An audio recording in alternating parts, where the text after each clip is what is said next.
What's going on, everybody? Welcome to another Angle of Pursuit podcast, your fantasy football, NASCAR, and sports betting home over at fakepigskin.com. I am your host, Kyle Robert. You follow me on Twitter at NotoriousKRO. With me once again, it's Brian Twining. What's up, Brian? What's up, Kyle? And it's only about 4 months later, but pitchers and catchers and the rest of the teams have reported. Yes. We are going to be talking our 2020 MLB best bets because as of now, as of what we're expecting, it seems like there might be a baseball season. It's going to be very different than what we kind of had envisioned, obviously, um, back in February, back in March. But here we are. Pitchers and catchers are starting to report. Baseball's starting to play. Obviously, like I said, it's going to look very different. And I'm going to kind of go over some of the things that are a little unique to this year. And I'm curious to see if these are temporary or if this works really well. Let's try this. First things first, the National League is going to use the DH. About damn time. I never understood whether it was all DH or all not DH, how you have a sport where the American League does one thing and the National League does another. Like the NBA doesn't do this. The NFL does, like no other sport has like a different set of rules for one division where the other doesn't. Like it'd be like the Eastern Conference and the NBA is like, yeah, there's no 3-pointers. And the Western Conference is like, oh, we have 3-pointers. And if you play in the Eastern Conference home, then the Western Conference team can't shoot threes or get credit for them. It's just like it never made any sense. So that is interesting. In the extra innings, they're going to start with a base runner on second, which I think is a little interesting because there's been a lot of times where like the first guy will come up and get a big hit, and then nobody's ever able to drive him home. So that I think will play a big part, and it'll be interesting to see some of the finagling and as well as like kind of how that works. Like, I'm going to put my fast base runner at second to start the inning. I don't know if it has to be a switch with a player that's already there or how that's going to work. Um, you know, obviously roster construction is going to be interesting. There's going to be a 60-man pool with 30 active players, and to see how they kind of finagle that. If a player pops up with COVID, we'll see what that looks like. How long, there's going to be a special COVID DL if a player tests positive and all An that stuff. anonymous COVID deal at that. Yeah, and then but if a player goes away and then they come back, like we're gonna know. Yeah. The trade deadline will be August 31st. September 1st, September 15th is the postseason. Yeah, so I think that's the main takeaways, and obviously people aren't here to find out how baseball's going to restart. They're here to find out how we're going to make some money and what we're going to bet on. So I guess in general, before we dive into our bets, before we talk World Series champions, all that good stuff, how are you approaching the 60-game season? Like, do you like? I mean, is it a playoff? Do you want pitching? Do you want hitting? Like, where's your head at in terms of expectations for what's going to make the best teams?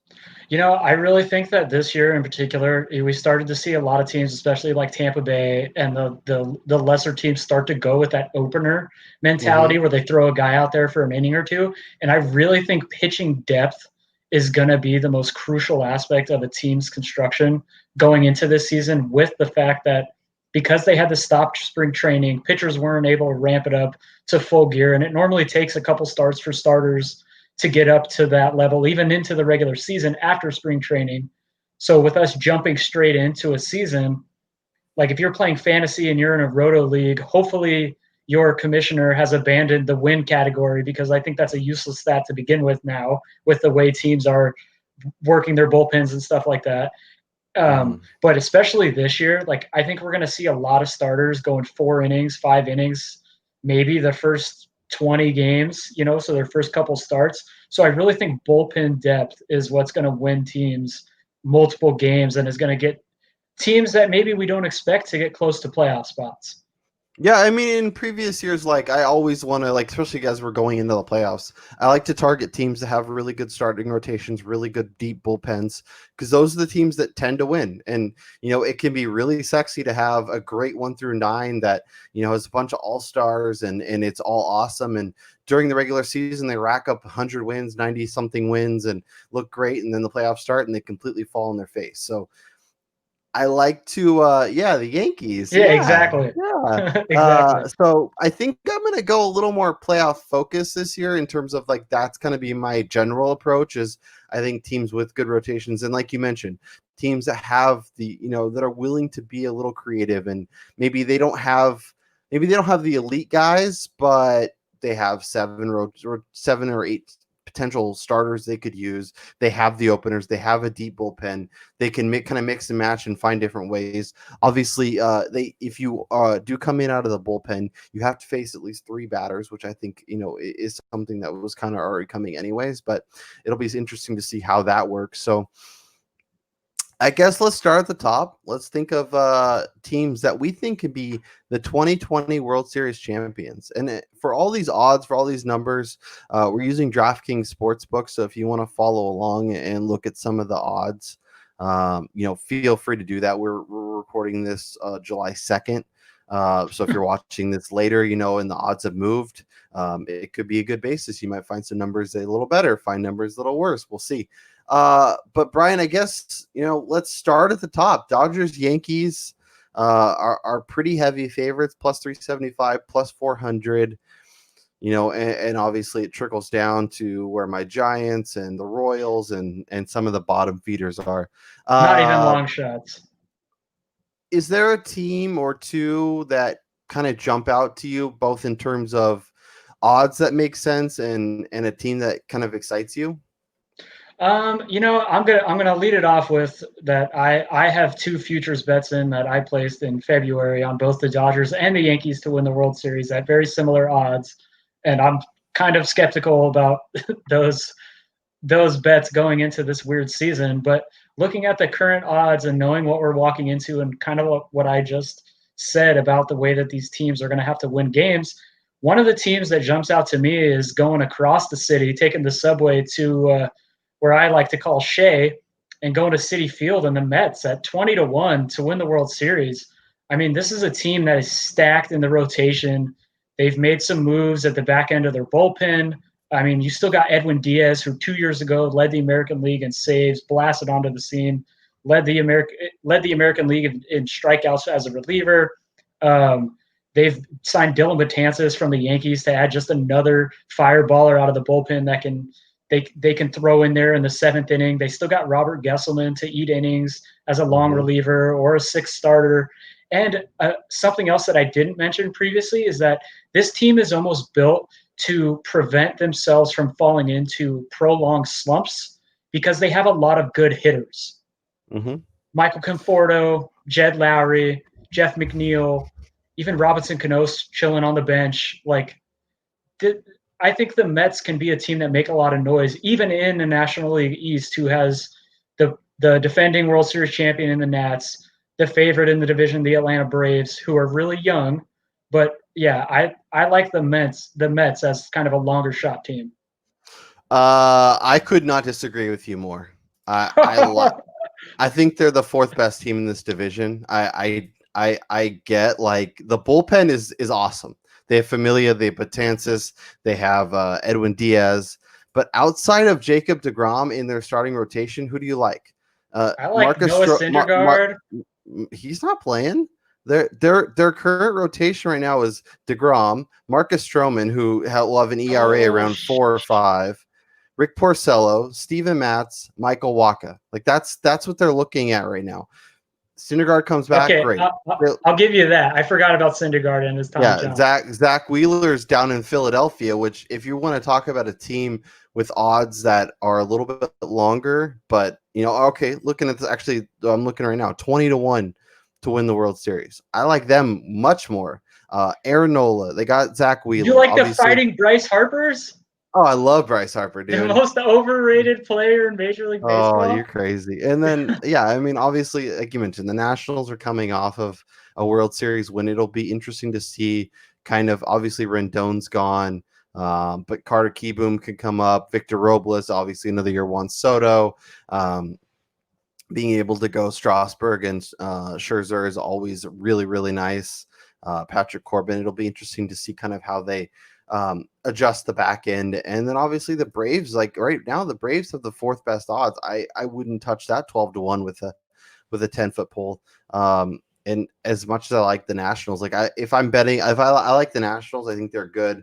Like I would rather bet them to win the division. I don't know if I love them to repeat as champions, although this season's weird. So being able to pitch as well as they are, but yeah, I like the Phillies. I like Nola. I like Zach Wheeler. I like a lot of their rotation pieces. Obviously, their bullpen isn't quite as solid as the Mets, so getting on board, it takes a little bit, a little more. The only person on the Phillies I could say that I like is Andrew McCutchen. Yeah, but it's not a popularity contest. This is a really good team that last year everybody was excited about, and obviously they underperformed in a big way. But when you can go Nola, Wheeler, Arrieta, I still think has a little bit in the tank. Vince Velasquez, strikeout machine. They have some pieces that I think can be interesting. Obviously, that lineup is sick with Segura and Harper and Hoskins and Realmuto. They added Jay Bruce, which in the NL with having a DH, someone like Jay Bruce is going to be awesome. Like teams that can add an extra hitter to their starting nine, I think is going to be huge. So I like that. I also, and I'm going to talk about them here in a little bit, but I like the Cleveland Indians a lot. I can get on board with that. I love their rotation. Obviously, in terms of name recognition, losing Corey Kluber seems big. I'm not so sure it is. Shane Bieber, Clevenger, they got Carlos Carrasco back. They have a good bullpen. They have some depth in there.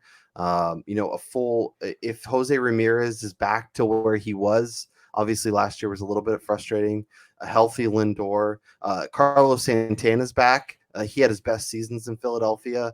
So yeah, I mean, in terms of longer shot odds, and another team I'm going to talk about. So I want to be excited about the Angels, and I think this is the best in terms of a lineup. This is the best team that Mike Trout's ever been around. Obviously, getting Rendon was huge. Not getting pitching, I don't like. If they could have made that stupid deal with the Dodgers and gotten Rich Hill and Jock Peterson, I think they'd be in a much, much better spot. But a full year of Ohtani, like I say, just let him hit for 60 games and if he wants to try and pitch next year, let him pitch next year. But I think their pitching staff has a lot of question marks. But if Dylan Bundy and Andrew Heaney and some of these guys can really show the expectations that has been set for them for a long time, I think the Angels are another team that could be really interesting. And in a shortened season, when you could take a little bit longer term, a little bit longer of a shot, I don't think it's crazy to back them. No, the Angels are one of those teams that I was looking at, and I think it plays into their favor that they do play in the American League West, where, I mean, Texas, they have the boppers, but I mean, like, what are we really going to get out of their pitching staff? Oakland, on the other hand, they're built with their pitching, and their back end of their bullpen is one of the most unhittable in Major League Baseball, and their young hitters are coming strong. So I actually like Oakland to potentially win the American League West this year. Seattle, they're still kind of middling. They have no idea what the hell they're doing up there in the great Northwest. And then thinking about they're going to be playing the National League West, where you have the Dodgers, who are the overwhelming favorite there, and the other teams are like not even expected to compete in that division. So you're looking at them facing a lot of lesser teams that are expected to do mediocre throughout the season. Whereas even my pick, the Mets, playing in the National League East, having to play the American League East, having to play the Yankees, the Red Sox, Toronto, and Tampa Bay, the road to so many victories is going to be a lot more difficult for those teams than it will be in the Western divisions. Yeah, but I'm wondering if facing those teams early and getting in that playoff mentality, I think might be an interesting way that come playoff time, it's going to feel a lot more comfortable being in those intense games. Um, the Astros are one team that I can't figure out because, like, in terms of betting odds, they're right there. I mean, they're among the elite. But I think losing Garrett Cole is huge. Obviously, they have Zach Wheeler, but Wheeler or Zach Greinke, but Greinke as your 2 instead of as your 3. Like, I don't feel nearly as good as about that. And Verlander's been great, but he's another year older. Greinke's another year older. I'm really curious to see, obviously, Springer and Bregman and Altuve, and these are guys that kind of faded a little bit anyways, to see how they react to the way, obviously, not having the fans in the crowd, and not having the drum banger that now, who yeah, knows how they're well, gonna hit. yeah, but fans booing and the way they probably were going to get reactions on the road. I'm very curious to see the Astros kind of in general. But I think the AL West is a lot more open than people want to give it credit for. So if you Agreed. like the A's, if you like the Halos, I don't think it's crazy. But let's jump into it. Let's talk our 3 best bets. You have 3, I have 3, and we'll play it by ear. So I'll let you go first and talk to me about the Miami Marlins under 24.5. Man, so like I previously alluded to, the Miami Marlins are playing in the National League East, who they have to play against the defending World Series champion, the Washington Nationals. One of my favorite value bets in the Mets to win the World Series. Kyle's team, the Philadelphia Phillies, and they also have to play the American League East teams of the New York Yankees, who are pretty much the co-favorite to win the World Series. They still got to play Boston, who even minus Mookie and David Price, who never really performed up to standards for the Red Sox anyways, is there. They got to face Mm-hmm. Toronto, who they're projected at 28 wins. They got to face Tampa, who's projected at 33 wins. The only team that has less projected wins than the Miami Marlins in the Eastern Division teams is the Baltimore Orioles, who they've completely sold out their team to rebuild from the ground up. And I can even see Baltimore winning more games than Miami. As Miami's team, they have maybe 2 guys who would be starting on other rosters right now, minus their young pitching core. Jeter did a complete overhaul here, which I think they're actually going in the right direction with saving money. They have plenty of cap going into the future for Miami. It's going to be a pretty desirable place going forward, I think, with salary taxes and all that crap. But going into this year, where they're only playing 60 games and they don't have any firepower on offense, I think this team is looking at maybe in the teens in victories. Yeah, no, I don't think it's crazy. I am looking at Fangraphs. They have like kind of their projections for the playoffs and win totals and all that stuff, and they have the Marlins at 24.9 wins, so slightly over, but I guess not even a full win over. So they're right there. So I think it's a smart bet, and like you mentioned, the AL East is stacked. The NL East is really good. Like you could argue that 4 of those teams are the best team in the division, and I wouldn't think you're crazy. So yeah, I just it's really like a stacked season. Like in a normal year, I think they could win more games because I think they'd have a lot more chances at bottom feeding teams. But in the way the MLB is set up, I totally agree. Let's stay in the National League, but let's head to Milwaukee, where I have the Milwaukee Brewers as your 2020 NL Central champions. They are currently a 3-1 underdog, or I guess plus 300 to win the division, which is the 4th best odds on DraftKings Sportsbook. But if you go to those aforementioned Fangraphs win totals, they actually have the 2nd best win totals. As we mentioned, we like their pitching staff obviously doesn't have the studs, but they have a bunch of names, and they can use the opener, and they find ways to be better. Plus their lineup. I mean, they have Christian Yelich, who should be healthy, who should be good to go. Like, though, it's crazy. Some of these teams are going to get a nice little boost because the league starting later is going to allow those players that were coming off of injury maybe need a little extra time to get healthy. Keston Hira, I think, is going to be a star in the league. So another year from him. They added Justin Smoke. They added Avisel Garcia.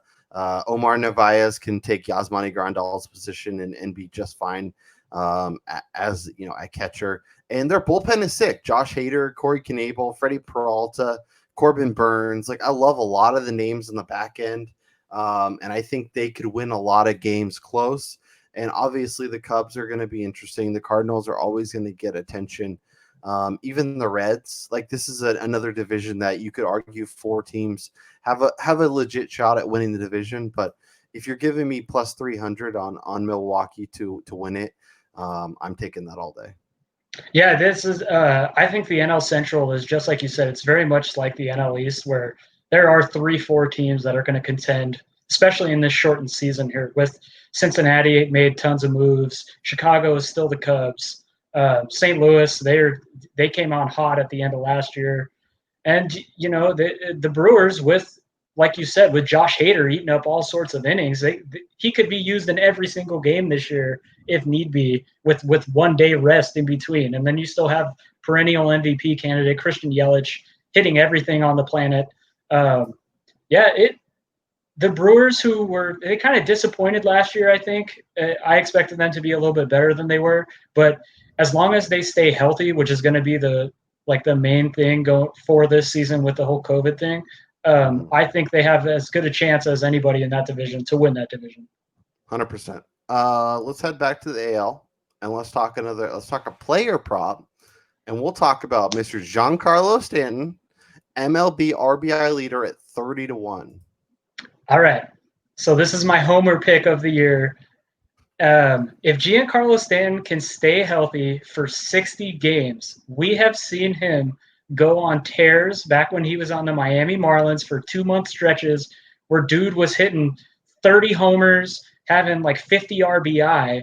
And if he can just stay healthy with the lineup that the Yankees are going to be putting out there, just assuming that Aaron Hicks is healthy, which reports are saying that he's back to full health, Aaron Judge is healthy, I'm assuming that they're going to put Gleyber Torres probably batting third in this lineup. And then that's going to either put Giancarlo Stanton batting 4th or 5th, either in front of or behind Gary Sanchez. And if he's now, roster resource has it LeMahieu, Aaron Judge, Gleyber, Giancarlo Stanton, Gary Sanchez, and then Urshela and Hicks are your 8-9. So you're going to be able to not only have LeMahieu and Judge and Torres getting on base, but as they're batting around, you could have Hicks on base, you could have Urshela on base, and with the threat of Sanchez behind him. Like, exactly. This is as good of chance as ever for Giancarlo fantasy fans to get value back on your investment, as we've all been burnt for the last 3 years in a row, as he just cannot stay on the field. Yep. He's either going to play all the games or like none of the games. Like, yeah, exactly. There's no in between for him. And if he plays, like you said, I wouldn't mind taking a shot on him at home run leader, MLB RBI leader. There's a few different ways, even MVP. I don't hate the idea, because when he plays, when he is on the field, he is just as good as literally any player in baseball. But the problem is the dude can't stay healthy. He's 33-1 for American League MVP. I don't hate that either. And there's also on DraftKings, which is a pretty cool prop that you can bet, is players to hit 20 or more home runs. He's 3-1 to do it. Currently behind Pete Alonso and tied with Mike Trout as the second favorite. So, I mean, if anybody's going to do it, to hit 1 home run every 3 games, Stanton is a guy that can do that. Yeah.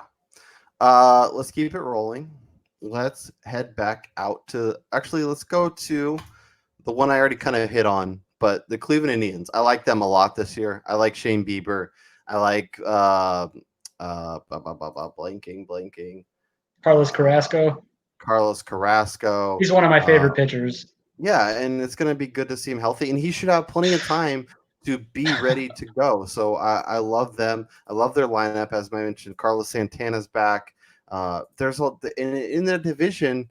You didn't even mention their best player, Francisco Lindor. Exactly, and they're obviously gonna have some competition, but it's gonna be good for them to face Minnesota and the White Sox, and and then get some easy wins against the Royals. So um, And the I Tigers. Don't forget about the and the Tigers. Tigers, yeah. So I like where they can be set up. I love their pitching staff going into the playoffs, and I think they're a great bet. I like I mentioned, I like them to win the World Series, but at 11-1 to win the AL, I think is a great way to look, and a ton of value.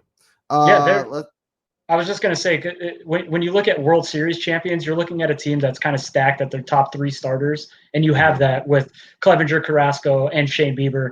And I want to mention one guy who just won the National League MVP in my March to October on MLB The Show. Shout out, that game kicks ass. Franmil Reyes, an addition Yeah, that Cleveland made last year, who has probably as good a power as anybody in Major League Baseball. If he can make connection and just hit the ball and be like Pedro Serrano hitting the straight ball very good, he could be a dark horse to lead Major League Baseball in home runs this year. yeah. No, Franmil definitely has power. It's everything else, and but yeah, no, he has the potential to make a difference for that team. All right, let's talk about your third best bet, and we'll talk about another power guy. We'll talk Moose Tacos. We'll talk Mike Moustakis, home run leader at 45-1. Right now I'm looking at these guys who are just great values and dudes that I can put less money on to try to win a lot of money because of the way the season is. We're only getting 60 games. I look at Moose at a guy who over the last 3 years, he's averaged somewhere in between 28 and 38 home runs. He's playing in a ballpark that is like top fives in Major League Baseball for producing home runs for all hitters, lefty or righty. He's traditionally a first half player. And even though this season will be beginning and ending as it were the second half of Major League Baseball, it's pretty much the first half of the year as they're playing 60 games. And he has hit almost double the amount of home runs during his career in the first half of the seasons. So he's a fast starter. So I'm looking at him to potentially take advantage of the advantageous ballparks that he's playing in and the familiarity with the pitchers in the division that he's played against as he was on the Brewers for the last couple of years. And I just thought about this too, getting to face the AL Central, which he faced all the way up until he went to Milwaukee as a Kansas City Royal. So I think Moose is a great shot to be that dark horse guy, not just in the National League, but even in Major League Baseball, who could get off to a hot start and just start crushing taters. Yeah, no, I think that's a great call. Like I'm looking at the odds right now, and he definitely jumps out as a guy who it should be probably higher, but because of I don't know, because of the switch, I guess they don't expect him to be the crusher that they think that I don't know. I think that's a great call and a good value. So I'm gonna go a little longer shot here. I like the San Diego Padres a lot, Oh and man, as a San Diegan, I know you know this team well. Um, but outside of the Dodgers are obviously incredible. But outside of the Dodgers, I don't know that I love any team to be amazing. Like Arizona could be better. Obviously, getting Bumgarner, getting Starlin Marte, is huge. But I think the Padres could be really good. Like they have a really good bullpen. I love their young pitching. If Mackenzie Gore can come up, can join Chris Paddock, like you could have a really really good team. And maybe this team is another year or two away. And I'm jumping the gun a little bit. Um, that said, over on Fangraphs, if you look at the win totals, the Dodgers are projected for 36.5. The Padres are second at 30.9. So, Kershaw goes down. The pitching staff isn't quite what we expected. Maybe they have some slumps from Cody Bellinger. You know, the Dodgers could still win the World Series, but maybe as a wild card, and maybe at plus 750, like 7.5-1. I like those odds. I like the gamble. Obviously, like I said, it's a longer shot. I like the Padres a lot. I like Tatis and Machado and what the lineup is doing as well. I can't pick them to win the World Series. I can't pick them to win the National League. but at plus 750, I think I could get on board with that. Um, as as much as I hate backing them, as having to live in San Diego, and I would never hear the end of it if they were to kind of make a run like this and go to the World Series. I think they are one of those teams that is kind of going to benefit the most because of the delayed start to the season. They have a guy in Garrett Richards who we saw him make a few starts towards the end of last season after coming off of Tommy John surgery a little bit early than what they had expected. And this delay is actually going to help him be able to recover even more coming into this year. And he's been one of those guys that has been tops in Major League Baseball for hard hit against for every year of his career. Guys just don't barrel it up against him. Chris Paddock, he's not going to be on an innings limit with only 60 games here. They got Zach Davies from Milwaukee, who is not a flashy move, but the dude knows how to pitch. Mm-hmm. And then when you look at, like you said, Mackenzie Gore, they have this guy, I think it's something Nunez, who's in the minors, who throws like 104. Their back end of their bullpen was bolstered even more when they made the trade with Tampa Bay, sending Hunter Renfroe, getting Emilio Pagan, who actually led got Tommy Pham. And Tommy Pham, who is going to now man center field for them. They're going to have that Trent Grisham out in right field, so their defensive outfield is going to be amazing. Will Myers can now DH, who we've seen him have 2-month spurts where he's great. But the back end of their bullpen is one of the best, if not the best in baseball, with Craig Stammen, Emilio Pagan, who led Major League Baseball in like hard hit average and average against, and the guy who finished second in that category, Kirby Yates, closing games for them. So the Padres are set up very much like how we described a team who would have success in this 60-game format. Yeah, and they added Drew Pomeranz, who, when he went to the bullpen last year, was awesome. So I think this team's very good. Like, their over-under for wins is 30.5. I would probably take the over on that as well, if you want to kind of balance out and not have so much risk. But at plus 750, like, even if this team wins 35 games, the Dodgers win 34, like, I feel like that's very possible. And all of a sudden, your NL West division champion is the Padres, and they get to play the Giants, and they get to play the Rockies, and I don't know. I just think they get to play the Mariners. I think there's a lot of value in that number, so I'm absolutely taking it.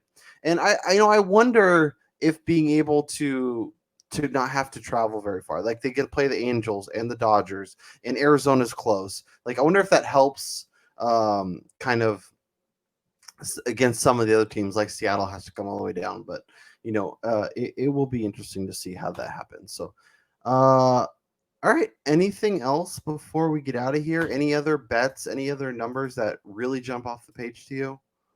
I saw one on DraftKings, any pitcher to get 100 or more strikeouts.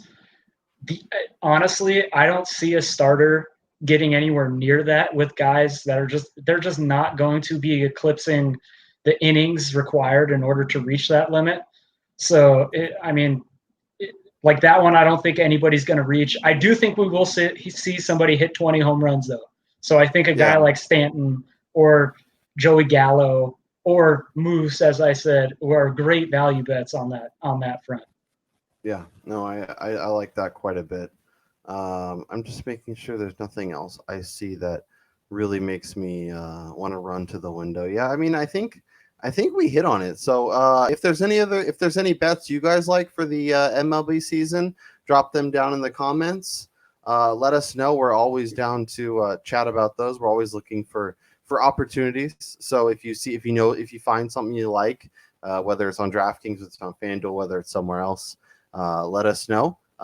Brian and I will try and touch back on these as the season rolls along, see how we're doing, see if there's anything we like as the season gets going, and we see somebody break out, we see whatever. Follow us on Twitter at FPAOP. If you like this video, definitely give it a thumbs up. Subscribe to our channel to get all of our betting content, all of our fantasy football content, all of our fantasy sports content. But for Brian Twining, I'm Kyle Robert, and we'll talk to you guys next time.